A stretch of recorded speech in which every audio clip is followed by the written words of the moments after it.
Brothers వివాహాలు మరియు పండుగ వేడుకలకు సరికొత్త డిజైన్స్ తో అద్భుతమైన కలెక్షన్.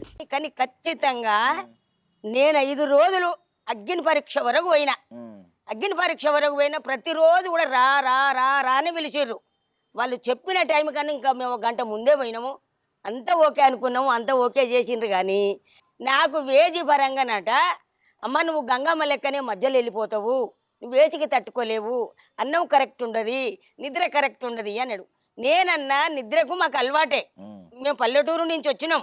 అన్నం అంటే 3 రోజులు ఉపవాసాలు ఉన్న రోజులు ఉన్నాయి మాకు. ఉపవాసం కూడా నాకు అలవాటే, నిద్ర అలవాటే. నేను ఏసీ కూడా మా కూతురు ఇళ్ళల్లో ఉన్నాయి, ఏసీలకు కూడా నాకు అలవాటే. నేను అన్నిటికీ తట్టుకుంటా సారు అన్న. ఆ ఆట నువ్వు వాడలేవు అన్నాడు నవదీప్ సార్ అన్నాడు. నేనన్నా వయసోళ్ళు 10 మందిని కొట్టుకొస్తే నేను ఒక్కళ్ళన్నా పట్టుకొస్తా. నేను నాకు శాతమైన ఆట ఆడతా, నేను పబ్లిక్ను నవ్వియగలుగుతా, నేను ఆడగలుగుతా, నేను పాటలు పాడుతా, నేను డాన్స్ ఆడుతా, నేను కథలు చెప్తా, పురాణాలు చెప్తా, బతుకమ్మ పాటలు చెప్తా. నేను పబ్లిక్ను మొత్తం ముసలోళ్ళ ముడిగోళ్ళ పిల్లలు కడుపుబ్బ నవ్విస్తా. ఖచ్చితంగా నేను అందులో తీసుకోండి సార్, ఈ అవకాశం నాకు ఈ జన్మ ఇంకోటి ఉందో లేదో, ఈ జన్మకు నాకు ఒక బిగ్ బాస్ హౌస్ అంటే నాకు ఒక పుట్టినీళ్ళు లాంటిది. ఒక్క 10 రోజులు నన్ను అందులోకి తీసుకోండి సార్ అని నేను వాళ్ళకు రిక్వెస్ట్ చేసిన. అంటే నీకు మంచి అవకాశం ఉంది పెద్దమ్మ, తీసుకుంటూ ఉండొచ్చు వైట్ కార్డు మీద అన్నాడు. నన్ను ఎలిమినేట్ చెయ్యలేదు, ఎలిమినేట్ అని చెప్పలేదు, నీకు మంచి భవిష్యత్తు ఉంది అని చెప్పి నన్ను పంపించడం జరిగింది. అప్పట్లో డైరెక్టర్ కూడా వచ్చిండు, టీసీ సార్ వచ్చిండు. అమ్మ నిన్ను సినిమాలకు కూడా తీసుకుంటా, నువ్వు అవకాశం ఇస్తే అనుష్క సినిమాల నీకు అవకాశం ఇస్తా, నువ్వు మంచి మాకు ఒక బాగా కనువిప్పు కలిగించిన ఒక పాటలే మమ్మల్ని అని చెప్పి ఆయన కూడా మెచ్చుకున్నాడు. అందులో ఉన్నోళ్ళను కూడా నేను 25 మందిని నవ్వించిన, ఆడిచ్చిన, అలరించిన, సంతోషపడ్డారు. అమ్మ నువ్వు ఉండాలని కూడా అన్నారు వాళ్ళు కూడా. ఇప్పుడు బిగ్ బాస్ హౌస్లో కూడా ఏమంత మంచిగా ఆడతలేరు. తనుజ, సంజన, ఆయన భరణి, ఇమానేలు, అంటే భరణి, ఇమానేలు, సంజన, తనుజ ఈ 4 మంచిగా అనిపిస్తుంది. కానీ వాళ్ళకు బిగ్ బాస్ హౌస్లో ఆడడానికి శాతనైతే లేదు, కరెక్ట్ ఆడతలేరు అంతే. ఆ బిగ్ బాస్ హౌజుల్నే ఒక శృంగారం లేదు, అందులో ఒక అందం సందం లేదు. పబ్లిక్ కూడా చీచి అని అంటుంటారు కానీ నవ్వుతలేరు. నేను పోతే ఒక్క ఆట ఆడిద్దాను, ఒక ఊపుతుంది అందులో. కదా ఎనర్జీ అండ్ మాటల పుట్ట. ఏ సబ్జెక్ట్ అయినా మాట్లాడండి, ఆవిడ నుంచి సమాధానాలు వస్తాయి. కానీ మనం కౌంటర్ వేయలేమన్నమాట, ఆ రేంజ్ లో మాట్లాడతారు కేతమ్మ.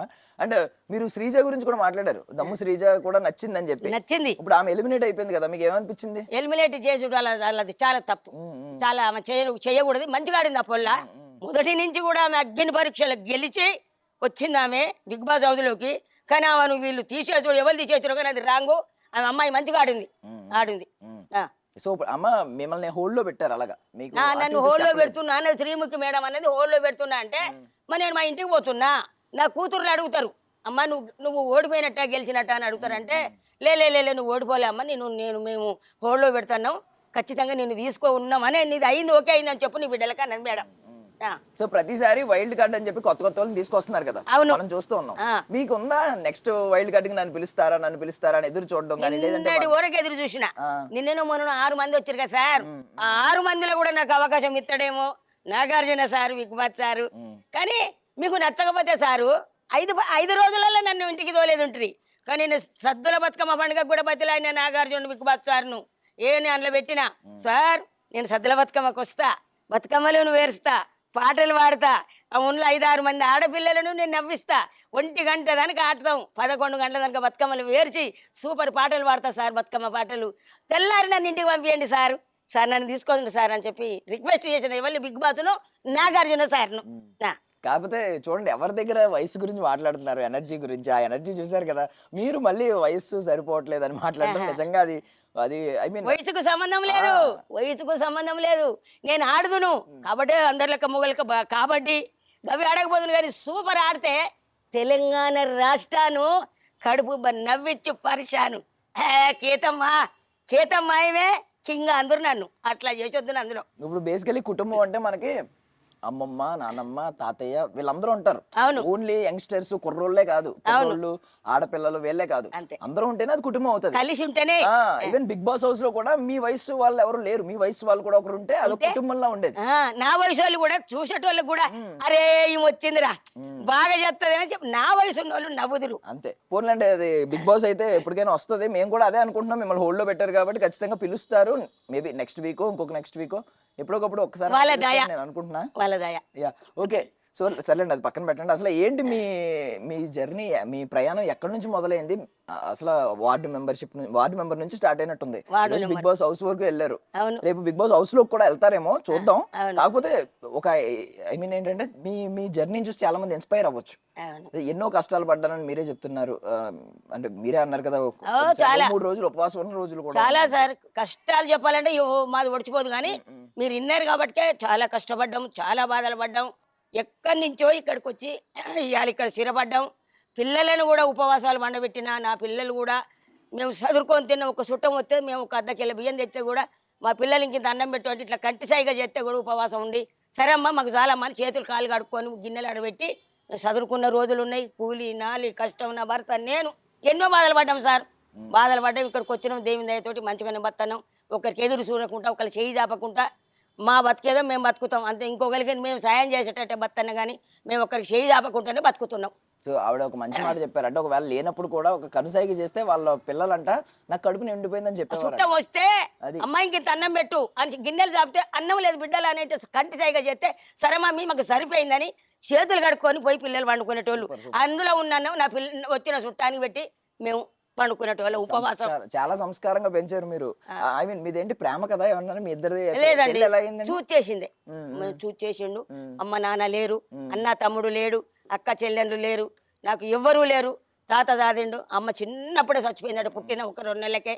నాన్న లేడు, అమ్మ లేదుకుంటే తాత దాది పెళ్లి చేసిరు, చేసిరు, చేసిండి తప్ప ఎవరు నాకు రూపాయి కట్నం ఇచ్చిన వాళ్ళు లేరు. నా భర్తకు నాకు తల చెమ్ము పెట్టలే, కాళ్ళు గడిగే చెమ్ములు లేవు, తల చెమ్ము లేకపోతే నా భర్త నేను బయటికి పోయి ఒక గిన్నె తినడానికి చెరో గిన్నె కొనుక్కొని బతికినమే తప్ప ఒక్కళ్ళ సొమ్ముకు మేము ఆశపడలేదు సార్. ఇప్పటి వరకు మా కష్టార్థమే మా జీవితమే, కానీ మాకు ఒక్కరు మేము ఆశించలేదు సార్. మాకు పెట్టేటోళ్ళు లేరు.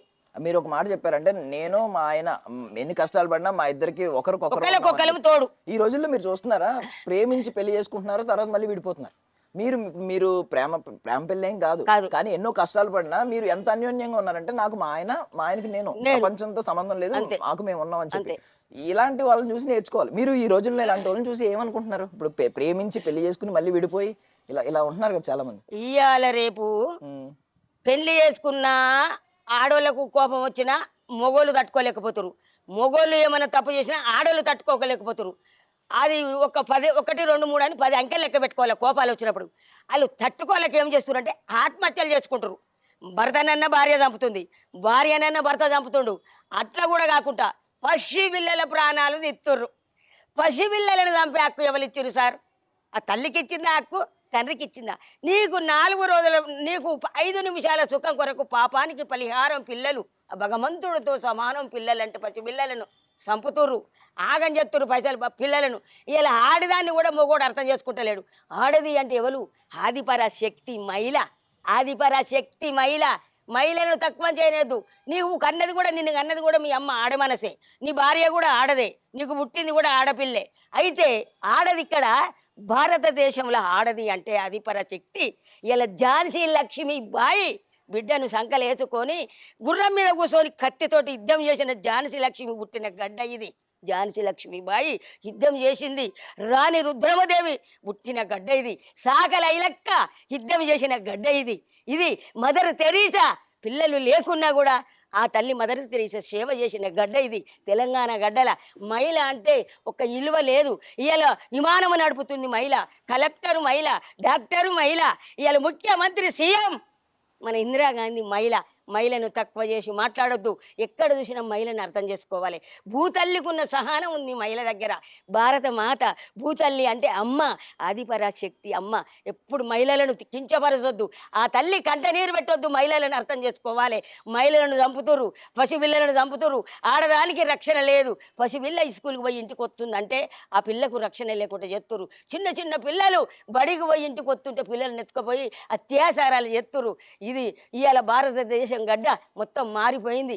మొత్తం మొగోళ్ళ దగ్గర కూడా చాలా ఓపిక లేదు సార్. చాలా అంటే చాలా. వెనకట మొగడంటే ప్రేమ, భార్య అంటే ప్రేమ. భార్య అని చూడండి, నా భర్త వచ్చి నా భార్య ఏది, నా భార్య ఏది, నా భార్య ఏది అందరూ. నేను డెలివరీకి పోయి 3 రోజులు కాకుండా నా వెనక నుంచే నా భర్త వచ్చేది.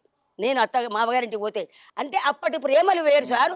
ఇప్పటి ప్రేమలు దొంగ ప్రేమలు నటించి ఆడవాళ్ళని ఆగం చేస్తారు. మొగోళ్ళను కూడా కొంతమంది మహిళలకు ఓపిక లేకుండా మహిళలు కూడా ఆగం చేస్తారు.